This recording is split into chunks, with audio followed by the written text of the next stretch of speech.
Hello, peoples. Before I leave for my trip that I leave for tomorrow, I wanted to make a video real quick because it was either I leave and not have a video for like 3 weeks, or I leave and not have a video for about a week and a half.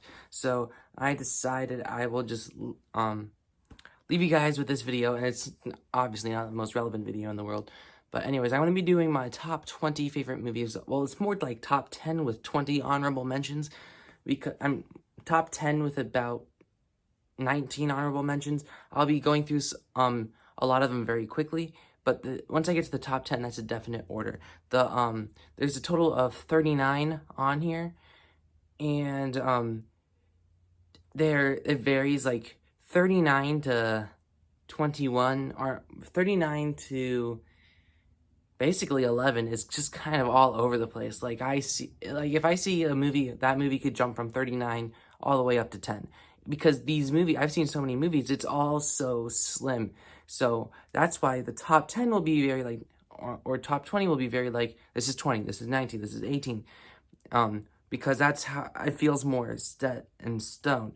But with the other 20 or so, I'm just going to name them off real quick as honorable mentions. As honorable mentions, in no specific order: John Wick, The Lion King, Creed, First Man, Spider-Man, Sam Raimi's, Up, Iron Man, The Irishman, Patriots Day, Once Upon a Time in Hollywood, Memento, A Quiet Place, Toy Story 3, Searching, Tenet, Avengers, Marriage Story, The Father, and Dunkirk. Those are just, all kind of randomly placed, to be completely honest. Yeah, and so let's get into number 20. Number 20 is Inception.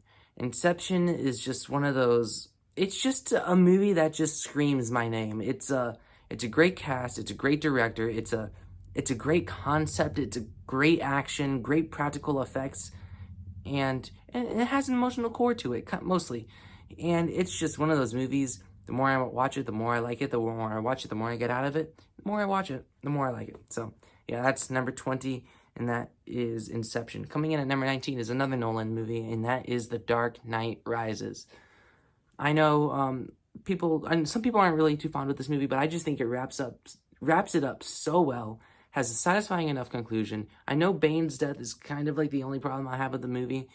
There are some kind of soap opera-y elements to it, but I appreciate what they were going for. But those are just the smallest nitpicks, and that only have like 2-3 second problems I can name for The Dark Knight Rises. The Dark Knight Rises is, for a while, I prefer Dark Knight Rises over Dark Knight. And it just really depends on, like, if I watch it. Like, if I could watch Dark Knight Rises again and have it at, like, number 3 on my list. So, like I said, this list is so touchy. It's just a guesstimate at this point. But yeah, Dark Knight Rises, it gets everything right for a conclusion to the Dark Knight trilogy. Coming in at number 18 is Coco. Another great Disney Pixar movie that just, even I watched this, and I wasn't even a kid. I was just like 14, 15. And it was still a fantastic Pixar movie, and it really hit home. The movie itself, the animation is just mind-blowingly good. It has a lot of heart, and heck, I teared up, I'm not gonna lie. It's original, it's very original, it feels very Disney Pixar, and it's everything you want out of a kid's movie, it really is. I don't want to change my rating for that movie. Okay. Coming in at number 17 is Joker. The second I saw the trailer for Joker, I thought to myself, if it is as good as this looks, it's gonna be up there for one of my favorite movies. And it was as good as it looked from the trailers, and I absolutely loved Joker, and it was just so different, and that's why I loved it so much. It was exactly almost a polar opposite of what you'd expect out of a comic book movie, and yet it's still maintained to feel mostly like Joker. I know a lot of people's complaint was it doesn't necessarily feel like Joker. I still kind of get the Joker feel to it, because they do include the Waynes and stuff like that. And like, my number one concern was, watching the movie, not going into it, I was like, are the Waynes going to feel necessary here? And they do play a role in the movie, just besides being Batman's parents. So I was very happy to see that. Coming in at number 16 is Captain America: The Winter Soldier. Captain America: The Winter Soldier is almost everything I want out of a Marvel movie, out of a superhero movie in general. The Winter Soldier, the the movie itself is fearful. I remember watching this for the first time and being genuinely terrified of the Winter Soldier whenever he showed up on screen. Like, he has such a threatening presence, and it's because they don't make jokes about his metal arm every 5 seconds. And it's just so, that's what I think. Marvel movies, even though, don't get me wrong, a lot of their movies, the comedy really works, like Thor Ragnarok, Guardians of the Galaxy, both of them. But there's some moments in Marvel movies where I don't feel like it's absolutely necessary. For example, Endgame and Thor's PTSD, they play it off a joke, but it could have been a really great serious storyline. We're not talking about Marvel movies, we're talking about The Winter Soldier because it takes itself seriously, has fantastic action, choreography, story, and the performance all around are fantastic. And even though it is basic, well, this movie basically set up the Marvel formula for the rest of the Marvel movies, and it's just such a fantastic movie. Coming in at number 15 is Finding Nemo. Finding Nemo is just one of those childhood classics I look back on and just still like it. There's some childhood movies that you watch and you watch it again and you're like, I liked that. This is just one of those movies that's just like, childhood, great. And yeah, Finding Nemo is just a fantastic Pixar movie. It has an emotional core, a story that I feel like everyone can relate to, and it's amazing. Coming in at number 14 is a movie I watched recently, and that is Saving Private Ryan, my favorite war movie. And let me see, do I have any war movie above this? No, I do not. Saving Private Ryan is one of those movies, it's an epic. It really is. I'm not the biggest fan of Steven Spielberg, I'll make that. Like, well, I take that back. I never said that. I'm not the biggest fan of John Williams' scores. But here, this is one of my favorite movies of all time, as you can see. All performances all around are great. There's a lot of great one-shots. The action almost feels ahead of its time. Like, it has that great runtime where it doesn't feel too terribly long, but it feels like you went through a journey with the characters, and that's exactly what I want out of a movie. A 2-hour, 45-minute movie, if it's, like, amazing, that's how, it feels like a long journey, you feel like you went through it with the characters. This is definitely one of those movies. Coming in at number 13 is Parasite. Parasite is the movie that got me into award shows, the movie that got me into, to quote Martin Scorsese, cinema. Parasite is an inspiring movie. It's a fantastic movie. It's masterfully made, and it's not one I'm going to forget anytime soon. To put this in perspective, I had a 9-year-old watch this with me. He even liked it. Like, Parasite is a movie everyone needs to see. Like Bong Joon-ho said, once you get past that, once you get over those 2 inches of subtitles, there's a whole new world of cinema awaiting.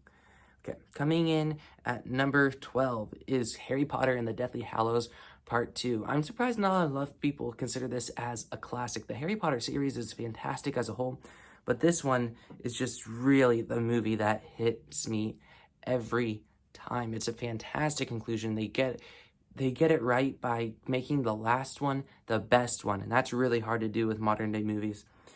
They made the last one the best one. It goes full circle. It has great reveals. It adds to the story, and it's just a fantastic movie as a whole. And like I said, once you're done watching it, you just want to go back and watch the whole entire series again.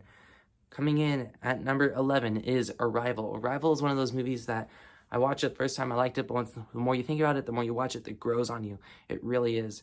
Arrival is just amazing. It's not a space movie. It doesn't feel like a space movie. It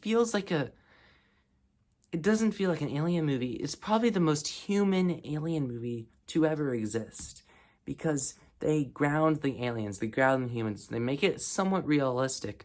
They have linguists. Amy Adams is fantastic. Jeremy Renner is fantastic. Forrest Whitaker is fantastic. The whole cast does a fantastic job here. It stays realistic, which definitely immerses you, and that is Denis Villeneuve's #1 strength. He takes crazy concepts and ideas, brings it down to earth in a very new, original light, and that's why I love Arrival. Coming in to number 10 is Captain America: Civil War. I absolutely adore Captain America: Civil War. It's different. It gives me the third act I want out of a comic book movie. It gives me a third act I want out of movies in general. It gives me emotional character flaws. It doesn't necessarily pick a side like people call this Avengers 2.5. It's still very much Captain America's story, I believe. but it adds new characters without overwhelming you. It sets up things for the future without overwhelming you. It has a great runtime. It's perfectly paced, and for a while here, it was probably, I think it was like my number 3 or 4, but after a while, I there's some stuff around, and now it's at number 10. But Captain America Civil War is just the best Marvel movie, period. Coming in at number 9 is Mission Impossible Fallout. I showed this movie to someone before who doesn't necessarily watch movies too much. He hated this. Hated. He thought it was the most cliche thing he's ever seen. But Mission Impossible Fallout is not really much of a movie you could appreciate until you are really a cinephile. Because the way that they made this movie is just what makes it so great. Once you see the behind the scenes for this, what they actually had to do to make this, the things, I'm just pumped for what Mission Impossible 7 and 8. But this movie just, yes, the story is a tad cliche. It does definitely have its put its foot in the water some other movies and movie genres. But this movie is just so confidently made in the best version of what it could have been. And that's how you can definitely appreciate a movie, when it's the best version that it could have been, it did its best it could with what it had to work with, and that's how you know a movie is really good. Coming in at number 8 is a movie I watched a couple days ago, and probably what made me do this video in the first place is Prisoners. I had not seen this movie, and I watched it for the first time, and I was just floored. I really was. I don't know if this is, I'll probably be doing this video yearly now just to update you guys if things has changed. But sorry, I almost activated Siri there. But as I feel right now is Prisoners is at number 8. But like I said, it might be at number 20 by the end of next year, because like I said, these lists are always changing with rewatches, and like they're so like all of these. How I did this list is I went on Letterboxd and just went through every single 5-star rating I gave. So Prisoners it was an experience from beginning to end. It makes me want to watch more of Denis Villeneuve. I remember once I saw Tenet, I just like ordered every Christopher Nolan movie I hadn't seen and just watched them.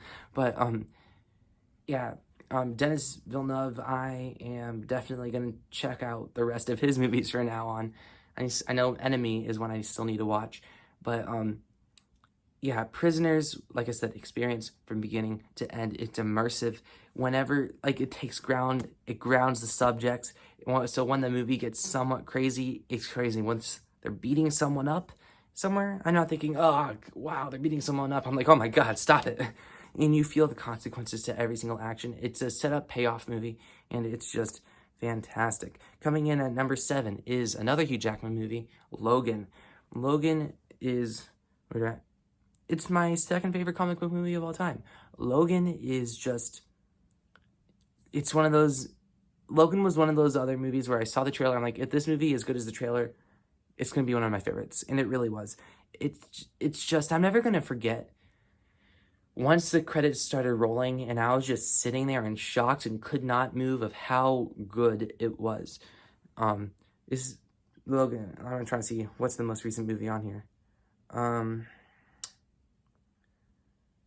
trying to see if I have any. Okay, the most recent movie, 2014. I'm just trying to see what year is the most recent movie I have on here. I think it's 2017 is the most recent. Wait, 2018 with Mission Impossible Fallout. But yeah, Prisoners. Not Prisoner. Sorry, Logan is just fantastic. It gave me everything I wanted from a Wolverine fan, from a Hugh Jackman fan. Patrick Stewart gave his best performance as Professor X yet. It adds an addition of X-23, which I was very nervous about, but it worked. And just perfect comic book movie, it really is. Coming in at number 6 is Blade Runner 2049. What can I say? Have I turned into a Denis Villeneuve fan? Yeah. He's a fantastic filmmaker. He really is. And I still haven't seen one of his movies. Maybe this list will change once I see Enemy. I don't think so. But yeah, Blade Runner 2049 was just one of those movies where once it ends, it's just, you felt like you went through an experience. It really does. It's visually stunning. It constantly has your eye. Ryan Gosling's great. It's just one of those movies I really can't put in these next couple movies on here. It's one of those, I feel like everybody really has a hard time making this video, because like, I'll just say, like, my top 10 right here, it's so hard to explain it just because, it's your favorite movies always have that X factor. And you really can't explain it. It's just there, and you liked it, and that's why it's one of your favorites. And yes, all of these movies are critically fantastic as well. But, yeah, Blade Runner 2049 really connected with me. It's a fantastic movie. It's a human story, even though that's what I love about Denis Villeneuve. They make the most non-human things human, and it's just fantastic. Coming in at number 5 is Get Out. I know a lot of people probably shocked I have this movie this high, but I adore Get Out. It's Jordan Peele's, well, obviously one of his 2 movies. It's his best one, but Daniel Kaluuya in this movie, this is his breakout role. He was phenomenal. Even though, yeah, I'll just say this. I showed this movie to someone else as well. And a lot of these movies on here, I've shown these people, and some of them just really don't like them. But I showed this to my aunt, and she thought it was the most predictable movie she's ever seen. She saw everything coming. And yeah, I guess you could say it's predictable, but I'm terrible at predicting things, and so that's just me. So I really, really enjoy Get Out. Like, I was floored from beginning to end. How long is the movie? Let me see. How long is Get Out? 104 minutes. It's right above an hour and a half, and it's a perfect runtime for what this movie is. It's a genre. Well, not necessarily. It's almost, Jordan Peele has created his own genre of movies, of horror movies. He really has. And as of lately, people have been trying to copy that, and they failed. Like, I know that Antebellum or whatever, and I know Amazon Prime has that show Them, which looks like a copy and paste of Us. But yeah, Get Out, love it. Coming in at number 4 is The Revenant. This movie, as you can see from my top 5, these movies are just so immersive. And once a movie can immerse you like the way it does with these top 5 for me, and make you believe what you're seeing the way that it does, it makes you get a raw reaction out of you, and you believe what you're watching. Those are just some of my favorite movies. Like, I want to, like, deep down in my soul, my fan inside me is like, oh, Endgame, but I can't do that, because even though, like, I love Civil War or Winter Soldier, because I felt like I almost believed everything that was put on screen, I didn't feel that once in Endgame. Everything did feel very superhero-like to me. And so that's why, like, all these movies on this list feel very grounded. I believed everything that I saw. And The Revenant is just one of those movies. I believed everything I saw. I was in it from beginning to end. Leo DiCaprio definitely deserved the Oscar that he got. Just fantastic movie.